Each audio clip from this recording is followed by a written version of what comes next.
paranormal. It surrounds us. It's everywhere.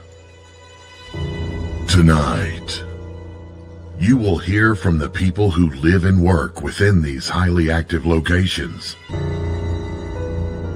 all in the efforts to discover America's most haunted.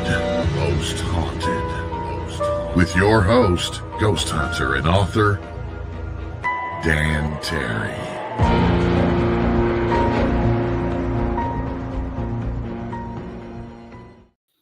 Good evening, boys and ghouls. I am Dan Terry, your ghost host with the most haunted. It's January. I've been off for, about 3-4 weeks now, I guess. I'm sorry for the reruns, but hey, got to take a break sometime. The ghost can't be all my life. But hey, we're back, and it is January now. So I got to thinking about it, and about the whole Auld Lang Syne and looking back and all of that. And I realized how long it's been since my friend, Dr. Mark Farley from St. Louis Paranormal Research Society, had been here. So I gave him a call, see what he's up to, because, him and I work together real well. It's kind of neat, the fact that I don't think he liked me very much when we first met, but he did call me in on some great investigations. I mean, this is the guy who got me into the Fox Theater. This guy got me into a couple of other haunted theaters down there and all kinds of neat stuff. And he's helped me on some investigations. So I called him, and he is actually working on a book on attachments. And I said, hey, you want to wait? And Mark said, oh, hell no. Let's talk about it right now. The book ain't ready yet, but I am. So let's bring on Dr. Farley and have some fun. Mark, you hear me? Mark? Hey, Dan, what's up? All right. Yeah. Yeah, I can hear you fine. Mark. Can you hear me? Yeah, you came in and out there in the beginning, but you're doing pretty good now. I can hear you. All right. Folks, Mark and I have known each other for, I don't know how many years. So how you been, Dan? Oh, not bad. How about you? Matt, ghost tours, beginning of Matt. Say again? Yeah, it's right now we're in January. We got snow, so everything's kind of laid flat for us. Tour business has died down. No one wants to be outside when the cold. And you called to ask for this. You wanted to do your podcast, and I was like, oh, I canceled tours tonight, so let's do it. Great. Let's talk about ghosts. Well, it's not just the tours, though. You've got indoor tours, outdoor tours, mansion tours, neighborhood tours. You've got all kinds of stuff going on, plus your own investigations and such. We do. We're developing a new series of tours for the Limp Brewery. We have a 3rd-story basement, so we're 3 stories under the ground. And this place, this basement was built in 1840. That's pre-Limp, William Limp Sr. That's Adam Limp's brewery. Yeah. And we're down there to get it ready. We literally had to sweep and remove 4,000 pounds of dirt and debris that built up in this basement. We hauled it out of there. We managed to get some pretty cool trigger objects down there. One is, is the ice immersion tub from the Malcolm Bliss Psychiatric Hospital. This thing is big enough. I can put 10 people in it. If you're not from St. Louis, you don't understand what. So if someone's not from St. Louis, they will not understand what Malcolm Bliss was. Malcolm Bliss was a hospital. Malcolm Bliss. Okay, I lost you again. Yeah, it was a hospital, and it was also. You get me now? Yeah, go ahead. I can see you. Okay. Malcolm Bliss was an African American hospital, and it catered mainly to the African American community, and basically the poorer part of St. Louis society. And it was a one-stop shop. It was a hospital and a psychiatric ward. There's actually the American hospital that was down the road that did a lot. And the American hospital is really just really kind of the size of a large house. And there's some nefarious stuff that went on in the American hospital. And it was part of a sterilization campaign, abortion clinic. They talked about doing experiments down there on people. It's kind of a part of the Malcolm Bliss legacy there. And we got the ice immersion tub from the psychiatric hospital. And I wonder how many people that were maybe suffering from an attachment or maybe even a possession that got additionally tortured in this device in the name of medicine. And it's got you, when you come around it, I'm not psychic, but when you come around it, you can feel, I hate using the word energy, but you can feel the energy come off this. Well, those are and who I got it from was just sitting in the back of the warehouse. Was that? I was going to say. Yeah, it was sitting. Go ahead. Where I got this tub from, it was sitting in the back of the Pointers warehouse. And the Pointers are the ones that own the Limp Mansion. And I go, what is this? And it's shaped like almost like a snow angel. And I had to have it. Once they told me where it came from, I said, give it, I want it, how much? And it sat basically in an elevator, an abandoned elevator shaft, because we couldn't put it anywhere else because it was so big. And finally, we got a space that had an elevator. We lowered it down in there. And it took 4 people to move this thing into place. But once we got it there, that's it. It's not moving anymore. We're done. Okay. So again, that's when that we got. Oh, go ahead, Danny. Total immersion was used for electroshock therapy, and also for the diabetics. I mean, they were giving them insulin while they were in that water, trying to shock them back into reality, I guess. That's what the plan was. They would take this tub, fill it full of extremely cold ice water, shove you in it, and it was supposed to shock you out of whatever psychosis you were suffering from. And they would hold you in there until you basically submitted, which means you were starting the first stages of hypothermia. Then they'd bring you out. And it was just a very cool way of dealing with the mentally ill, basically. So we have, you've got this tub that was used to torture the people with mental issues. And back in those days, as I am learning, the people who were considered mentally incompetent or having mental issues included women with PMS, women who just spoke too loudly to their husbands, alcoholics, anything that was not within their norm. Oh, yeah.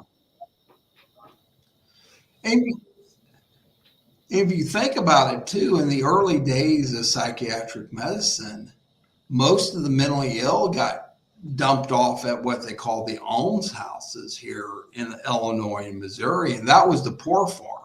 So they stuck you at the poor farm where no one dealt with you, and they weren't equipped to help you, so they usually just chained you to a wall and just left you there. Mm-hmm. And even in Peoria State Hospital, which was Illinois' first mental hospital, they talk about the conditions there were so horrible And there was so much corruption that they were skimming so much money off the top of this hospital that people were dying of starvation. And they would literally lock people in these cages that are the size of a bed, and they left them in these cages for years. It's just early psychiatric medicine was just a stage above torture, basically. Yes, So I'd agree. And we got that down. It was I was in the Illinois asylum for it wasn't incurably insane. There was another word there other than incurably, but it meant criminally insane. Okay. And the spirits in there were not happy people at all. You may be. I think that building's been torn down since then, but it was pretty wild in there. I got to go into the St. Louis Mental Hospital, which used to be the St. Louis Lunatic Asylum. Yeah. And I tell you what, that place down in the basement are these copper urns, look like copper paint cans. And they're the ashes of the patients, and no one's ever came to claim the remains. So they just sit there on wooden shelves, and they go back over 100 years. Even the suitcases of the people that got dumped there, because they sent you with a suitcase with mainly your own prized possessions. But once you got there, they just took the suitcase, put it in the storeroom, and they and now these suitcases just sit in the storeroom. They go back almost 100 years. A lot of attachments down there, I'm sure. It was really.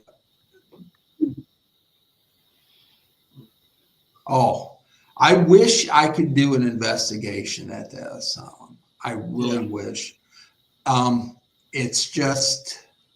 It's an active mental hospital, and the worst thing you want is ghost hunters tracing through, you just, we were talking about attachments. I would love to do a ghost investigation. Yeah, and call me when you do. I want to be there. But we were talking about the attachments and malevolent in particular, which is the subject of the book you're writing. Right. I'm taking a different spin on this. And the reason why is I get requests about 1 or 2 a month with people who are suffering from, they think they're suffering from a spiritual attachment, a malevolent attachment. And what I found out over my tenure of the paranormal, being in the paranormal, is a lot of people, so-called paraprofessionals, really do not know how to deal with an attachment. Mm-hmm. They think, take sage, wave it around them, give them a magic rock, and they're done. And from what I understand, from my experience, that is just the first phase of what happens. There's multiple parts to an attachment, and you're just addressing the spiritual phase of the attachment. You're not really addressing the whole attachment, the whole part. I'm kind of flustered here with words, but you're not addressing the entire issue, because what I found is there's not only a spiritual part of an attachment, there's also a mental component and a physical component. And to be successful in dealing with a malevolent attachment, you have to address all 3 components to successfully rid a person of a malevolent attachment. And a lot of times they just focus on the metaphysical component, the spiritual component, and they ignore the other 2. And mainly dealing with a spiritual attachment is more dealing with the psychological issue than it is dealing with anything else. Because if they don't really want to rid themselves of the attachment, they'll never get rid of it. And they're the ones that have to do it. What I found out when people just address the metaphysical component is a lazy way of dealing with it. They don't have to, the afflicted individual doesn't have to put in any work to get rid of it. They're depending on someone else. And I'm not saying that there's nothing to be gained from using metaphysical tactics. There definitely are.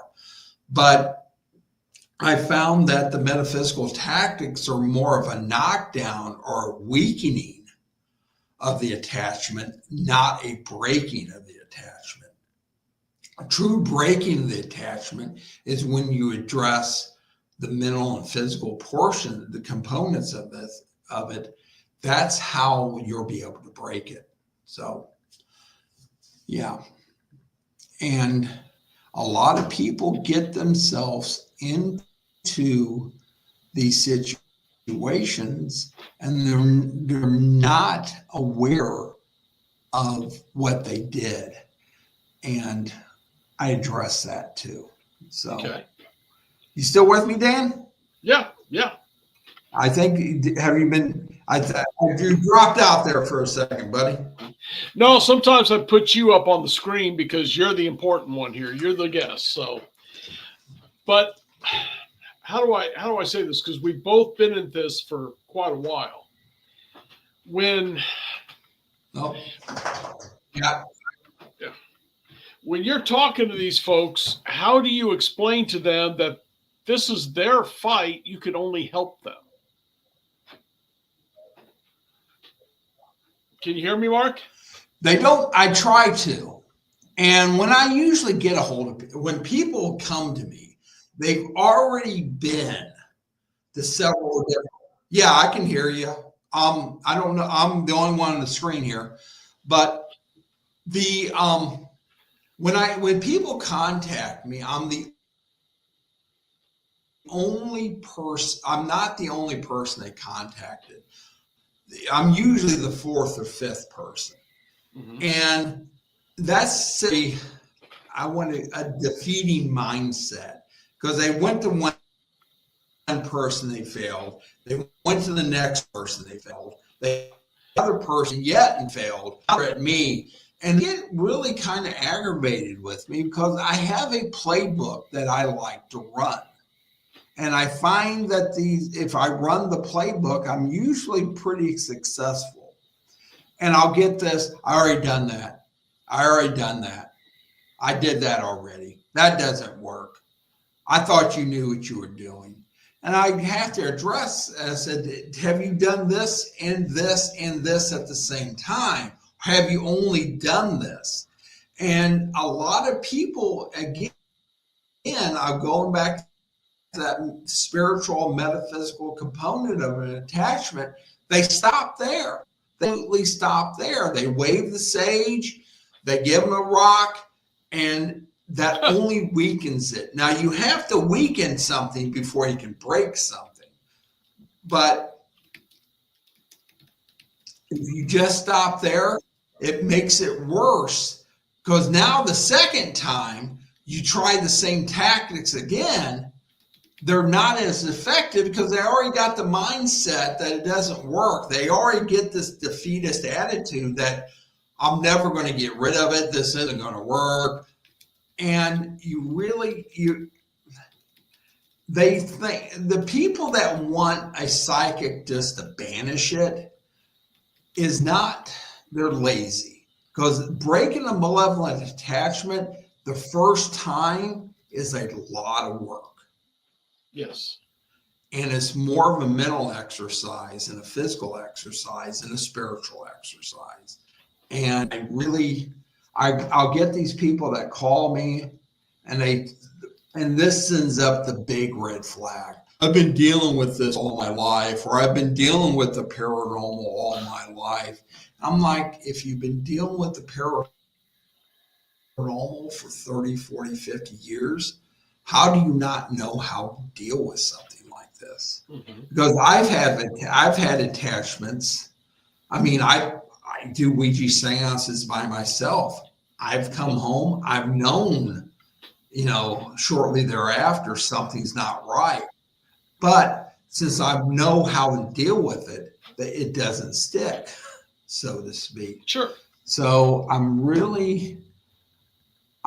it's just amazed at some of the capacities that some of these people have, like psychics. I encountered a psychic that says she can banish any demon from anywhere just by her thought process, and I'm like, well, that's impressive. Why does the Catholic Church have you on payroll? If you can just do this and it's gone, that saves a lot of time and effort. And it's just, people are more willing to believe the outrageous than they are the practical. And my approach is a very practical tactics to how to deal with it. And I was dealing with one, and I told him I was trying to tell her to pray. And she said, well, the last person that told me never to pray. That just makes it worse. I'm like, why would you take away the power of prayer?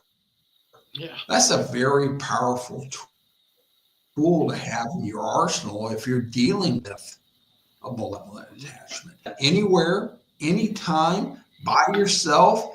And not only that, it's a way for that individual to fight back, and prayer is therapeutic. I would never tell anybody not to pray. I would tell someone to pray before I would tell them to burn a sage bundle. But they don't. Most of the time, people do not want to put the work in to defeat the attachment. I try to tell them, once you learn the tactics, because I got to show them to you in order for them to work, I have to give you the playbook. But once they learn, the next attachment is not nearly that bad because they know how to defeat it. But I find a lot of people really don't want to rid themselves of it. It makes them feel special. It makes them important. They're the center of attention of an entire paranormal group now if they claim they got an attachment and they can't get rid of it. And when I hear that, if they've been through several people already before they get to me, it's like, it's a lot of red flags. So yeah. Now, I've seen that before, as we talked about beforehand. Anything else, Dan? Can you hear me? Well, I'm saying, yeah, you're fine. I said, we talked beforehand, I dealt with one of those cases in which she was just wanting attention. And she was making these claims. Her son was buying into it. The daughter and husband was going, no. But yeah, it was all in her head. That's kind of what I'm assuming you've been through. Mark, can you hear me? Yeah, I noticed that a lot too. I had a case years ago that the child, and I do not anymore take cases that involve children, because what I found out is either one, I'm dealing with a complete fraud, or two, I'm going to make the situation worse. But I had a situation where I was dealing with a family, and they said the child was being attacked spiritually. And I was like, okay. I went there and I started talking to the child, and I got the feeling that this child was coached. Excuse me. She was being told what to say. And during this investigation, for lack of a better term, I get a call, and they said in the morning, they said they found the child out in this particular, they had a small little old family plot out in the woods. and they found this child out in this family plot in the middle of the night. You know, she went out there in the middle of the night, and they found her out there in the morning. So I went out there and I walked around, and it was muddy. Okay. It rained the night that day, and everything was muddy going out there. So I come back and I'm looking for her shoes, because her shoes had to be muddy. Her clothes had to be muddy. And she went barefoot. And I looked at her feet, and her feet were soft and smooth. You couldn't walk out there, even in mud, and not cut the bottom of your sole, tear the bottom of your feet up. And then what I started seeing was that when you deal with an attachment, and I say this in the book, get them out of the environment. If the attacks that seem to happen at the house, remove the individual from the house. If the attacks follow, then you're dealing with the attachments. If the attack doesn't follow, then you're dealing with a haunted house. But what I found out was they were renovating this house. And I saw these bills, and they were past due bills. And basically what they wanted to do was turn their house into a haunted Airbnb so they could make money off of haunting. And I was being set up. And I actually left a voice activated recorder, stuck it up in the bed rail in their bedroom. And I captured the parents coaching the little girl on what to say. So I was like, that's a situation of fraud that I've dealt with. But more about half the time, it's just attention seeking or trying to use it as a form of profit. Okay. Mark, hold on for a minute. I got to shoot off for a commercial. Yeah. We'll be right back. I'm sure stand by. Okay. Thanks, bud. All right.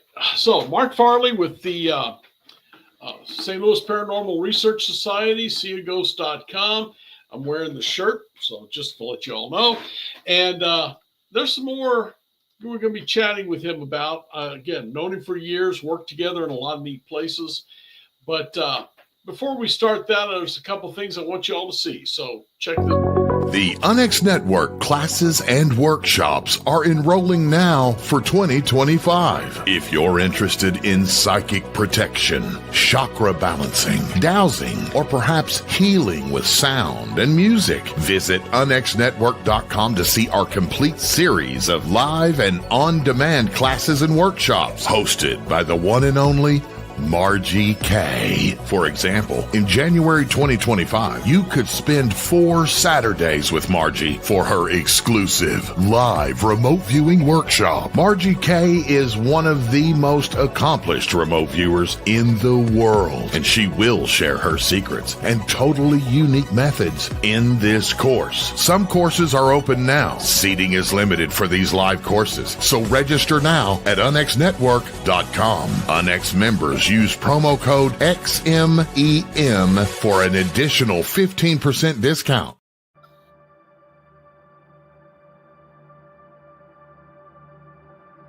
Unlock the mysteries of the spirit realm with the new book, Meeting Wallace. In this channeled work by renowned psychic medium Larry Costa, the reader will delve into the profound wisdom of his spirit guide, Wallace. Together, they share the transformative journey of harnessing psychic powers from the celestial plane. Discover the extraordinary psychic gifts that have empowered Larry on his path, and immerse yourself in a thought-provoking and awe-inspiring read. Meeting Wallace is a groundbreaking endeavor, and it is a perspective seen through the eyes of a spirit guide.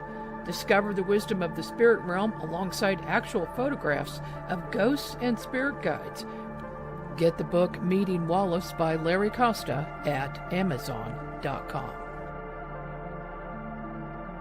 The Unx Network presents a health and wellness spiritually based brand of hemp-derived CBD products made by Hopewell Farm in Harrogate, Tennessee. We apply our Cathara energy work with all of our plants and products. Our products made in small batches with only 2 ingredients of pure hemp, full-spectrum crude oil, and coconut-derived MCT oil. Third-party lab tested for potency and legal THC levels with 6 strengths of 1 ounce oil to choose from. Know what you're buying and get what you pay for from Hopewell Farm. Applied directly to a specific area, Hopewell Farm topical salve in 1 ounce and ½ ounce sizes made with pure hemp crude oil, comfrey extract, and all natural ingredients. Find the Hopewell Farm link and coupon code on the Unx Network website at unxnetwork.com. That's unxnetwork.com. Friends, if you're not a member of the Unx Network, what's wrong? There's a lot. Don't make us put you into the immersion pool. We don't want to do electroshock therapy on you, but there's something wrong. It's just such a great place to be, and we'll be talking more about it. But I want to get back to Dr. Mark Farley because we've got some really interesting stuff to go over. So, Mark, what's your opinion on what do you do with these folks if it isn't just an attention getter?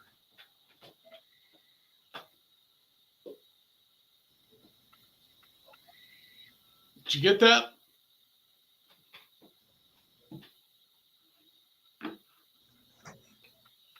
You there, Mark? Oh, there we go. All right. I don't know if you heard what I said, but what do you do? You there, Dan? Yeah, got can you hear me? full signal strength on my side. Okay. Yeah. All right. You there?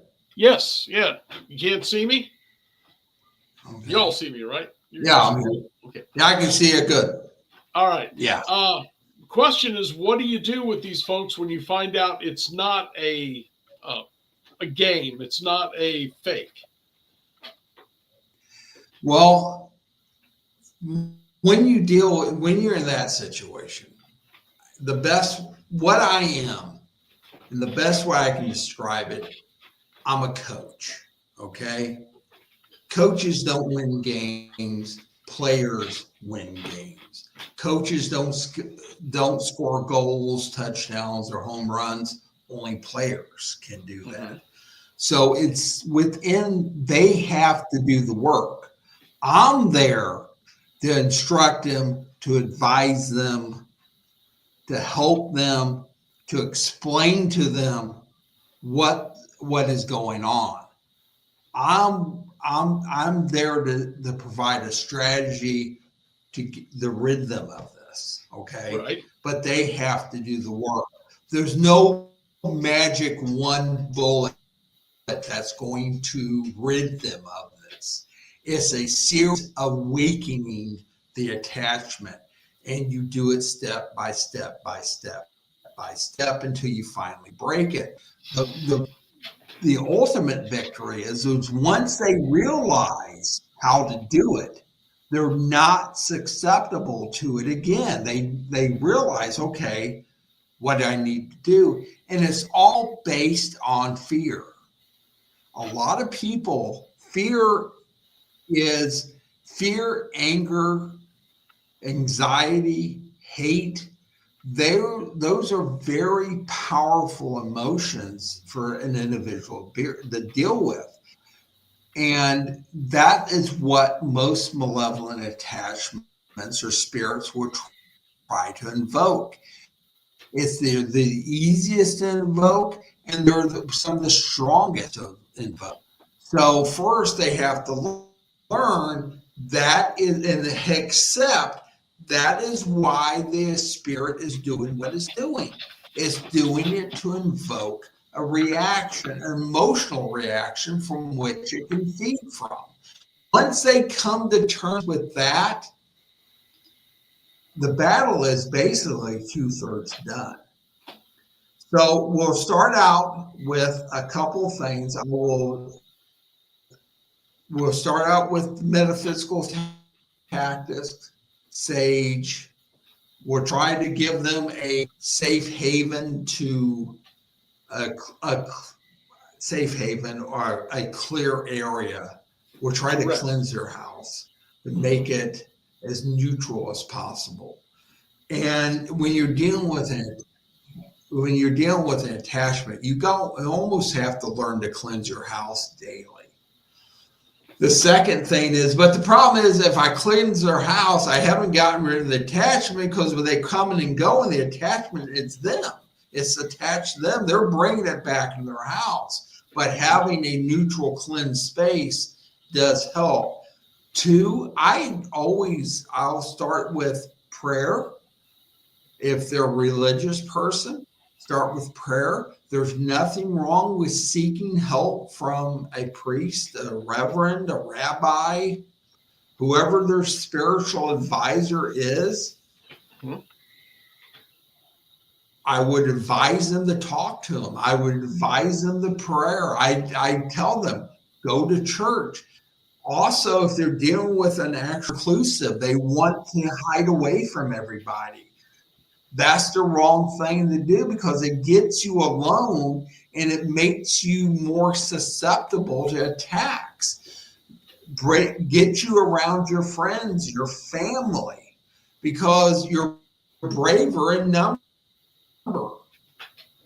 And the second thing, if all the attacks are happening when they're alone, don't leave them alone. Get them around their family, their friends, their loved ones. Mm-hmm. Get them there. Second is, once you start learning that you're weak in the attachment, you also got to deal with the physical component of an attachment. Because nothing is worse on the body than anxiety and stress. Stress is probably the most detrimental health issue most people deal with. So you have to get them out of the house, get them walking, get them moving, exercising. If they have a hobby, have them pursue their hobby. Go out with friends, get them in states where they're not dwelling on it, because a lot of times people stop at the metaphysical component. It comes back and they start devoting a large amount of their mental energy worrying about this attachment. And all the while they're worrying, the spirit is just strengthening this bond to the individual. Mm-hmm. And that's the greatest thing. You got to teach them to conquer their fear. And that's a tough thing to do. From what you're describing, it sounds very much like a domestic violence situation. It's kind of like dealing with a kid being bullied. Well, I'm also seeing it from the version of a domestic violence. Husband is separating her from her family, abusing her, but she can't go anywhere or do anything, and gets to the point where she's afraid to do anything. Would that be an accurate analogy?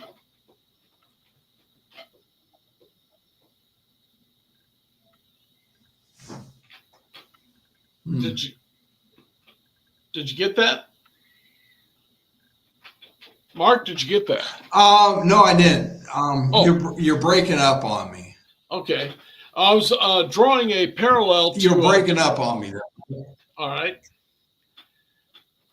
I was drawing a parallel to a domestic violence case in which the husband is separating the wife from her family or friends, any life she had, to the point where she becomes afraid to try and reach out.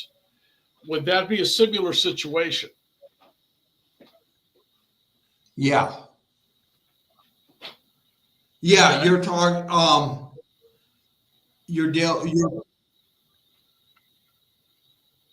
Yeah, it's like you're dealing with an abusive situation where you're dealing with an abusive husband and a wife. Mm-hmm. Your same thing. The last thing the abusive husband wants is the wife to go out and talk to her friends. The last thing the abusive husband wants to do is allow her any type of freedom. And that's the thing with a malevolent attachment. It will promote behaviors in the afflicted individual, habits that allow it to maintain control. The same thing with an abusive spouse or abusive parent. Excuse me. The best thing to do is get them out of that situation and get them into a positive situation. Mm-hmm. So if you really want an individual to talk about her abusive spouse, get her out away from the spouse, around people she feels safe with. And that's the best. That is exactly, you're dealing with similar tactics between an abusive and malevolent spirit. When you are talking about the malevolent, I totally agree. That's a good analogy. Matter of fact, I'm stealing that from you. When you're talking about a malevolent situation, a malevolent spirit, are you talking demonic or something else? Okay. The thing about something demonic and a malevolent attachment, there is a difference. A malevolent attachment, think of it as a parasite. It doesn't want to kill. A demonic possession is totally different, because the whole purpose of a demonic possession is to take you out of a state of grace, kill the body, and then your soul, since you're out of a state of grace, your soul is damned. Basically, it'll go to hell. That is the purpose of demonic possession, because your soul will not be released from your body unless it's dead. So the demon will get you out of a state of grace, or you have put yourself out of a state of grace. Possessed, tear the body down. And if you notice, during a lot of possessions, true possessions, things that are attacked are the teeth. The breaking of teeth makes it hard for you to eat. It makes you hard to take in nourishment. If you cannot feed and nourish yourself, your ability to fight infections and heal is greatly diminished. Second thing you see during a demonic possession is they will start injuring themselves. They'll take their body, and what I have seen most of all is they will run into door jambs, try to break bones, try to hurt themselves. Again, if it's part of a combined effort. You're injured, you can't eat, you can't nourish yourself, and it's a way to just continue to tear down the body. And then once the body becomes too weak to live, you're out of if you haven't banished the demon from the person, their soul will be damned to hell. That's the thing. For a demonic possession to happen, your soul has to be out of a state of grace with God. That's the only way a demonic possession happens. Same with a malevolent spirit. You have to offer an invitation for the spirit to attach to you. If you learn how to not offer these invitations, it makes it very difficult. And I'll give you an example. I see this a lot during paranormal investigations. Show me a sign. Especially if you're using a Ouija board or during spirit communication, you just offered that spirit the invitation to cross the veil into this realm. Second thing is, during a tour, I had this lady keep shouting, "Take some of my energy, please take some of my energy." It's just, you just invited the spirit to attach to you. And I do, and this is pretty controversial too, but a spirit cannot exist in our realm. This is my own personal theory. A spirit cannot exist in our realm unless a spirit that's attached to the house. We say a person has an attachment, that's a spirit attached to the person. Same thing with a haunted object. That spirit is attached to the object. But I don't think all spirits can form attachments which draw energy from an individual. Those are very special spirits. Those are what we would call an entity. So your normal run-of-the-mill ghost, I don't think you have to worry about forming an attachment to you. It's attached to the place for a particular reason. Okay. But an entity has the ability to attach to you, leave you, and go to another. A malevolent attachment or entity needs that source of energy in order to survive. If it gets too weak, it cannot remain within our realm of existence. So, A lot to get into there, isn't there? you there, Dan? Yeah, I said there's a lot to get into on this one. Dan, I think a really bad connection. Yeah, apparently. All right. Well, Mark, can you give us a discussion real quick? Yeah, we got a bad connection because I don't know if it's me or not. Okay. I'm showing I have full. Can you talk a little bit before we go about your Ouija board and some of the other stuff you've got going here in the near future? My Ouija board seance? Yeah, you're saying. Yeah, go ahead. I do.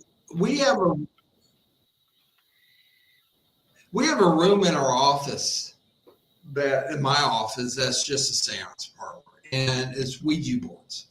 And around the walls, I built plate shelves so I can display my collection of Ouija boards.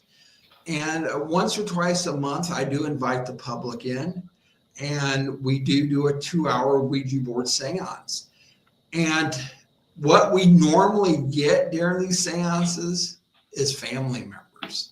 So, yeah, it's not like we talk to demons or Zozo or Satan. We're usually talking to Aunt May or Uncle Fred or their mom or their sister and their loved ones. And I found if you do these seances in a very safe and in a very protective manner, because I don't work the board myself. They work the board. It's my job to make sure things don't go awry. I find it very therapeutic for individuals. We also have Shannon Trump. She's an extremely gifted seance medium. She does the old Victorian style seances, spiritualism, where she reaches out and she looks for particular people to talk to that the people in the room want to talk to. And then, of course, we do have our myriad of walking tours and Lent Mansion tours, Alton Y tours. We do have a new seance that's going to happen down in that basement of the Lent Brewery in the 3rd story basement. We do, and then we're going to use that that tub from the psychiatric ward for that. But yeah, we're trying to shift to more of experience-based events rather than guided tour events, if that makes sense. Okay. Now, the next question I want to throw out here at you is the tours are going. You've got this going. You've got something called the Macabre Theater going. Am I saying that correctly? What's that? The Macabre Theater? Is that what you I've I seen didn't hear online. that, Dan. And we're having a really bad Yeah. connection. Well, I'll tell you what. Why don't we just shut off now? Oh, Macabre Theater. That is with Columbus Smith. Columbus Smith is a paranormal investigator, and he is a magician, a professional magician, and he does a paranormal theater. That's what I'm going to call it. And he does a seance with, and it's not.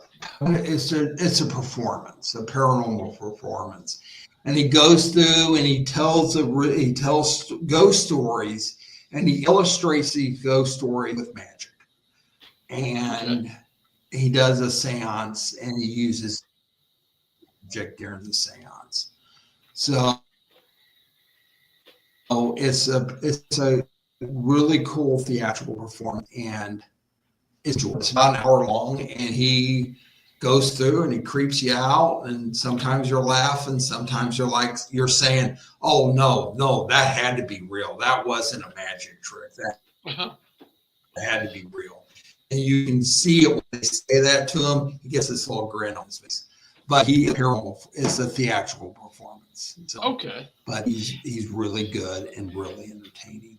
So, and how do people find out about these things? Office, and once we get that basement opened up and the city allows us to use it, we'll do it down in that basement.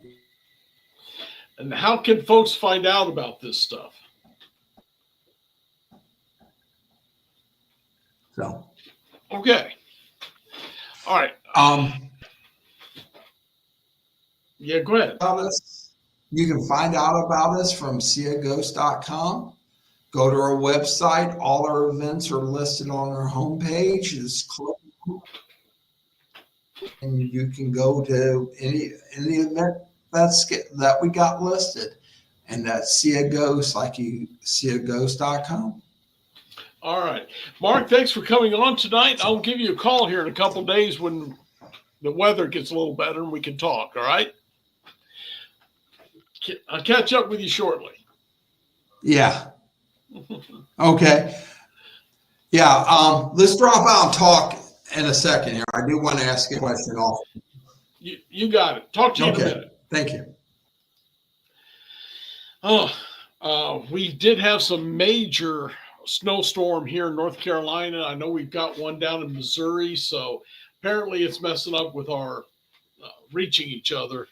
But I still think you got a lot of good information out of him. We'll bring Mark back again. He comes back usually a couple times a year. So we'll get him back and talk some more. But yeah, friends, if you go to seeaghost.com, I got it running along the bottom there. You're going to find information about, he's got a YMCA tour over in Alton. He's got the Lent tour in St. Louis, several others. A lot of stuff going on down that way. And it's all great because, again, my friends, I've worked with him for years. Mark's a great guy, and you can trust him. And just like you just said, this theater of the macabre, it's not real. It is a theater show, as opposed to the seances and the Ouija board work, which is actually real. But aside from that, again, just want to talk to you all about joining up to the X Network. There's a lot to be gained there. And I know, again, sorry, I've been away for a while, but I'm back.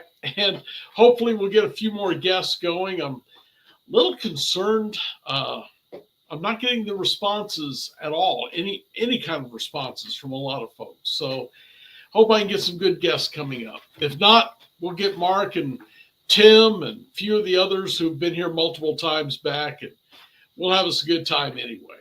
So friends, again, thank you all for coming on. I want you to watch the NX Network. You might want to check it out if you haven't yet on YouTube, because YouTube under NX Network has all of our shows, all the different ghosts, UFOs, and what's the other, cryptids. All of it is there. And it's lined up. You can sit and binge watch all of these. I think Most Haunted has near 400, well, probably close to 250 to 300 shows listed there. So check us all out. Have a good time. And come back next week. We'll have some more guests in. We'll have some more stuff to talk about. And until then, I do want to ask you all to stay spooked. Good night.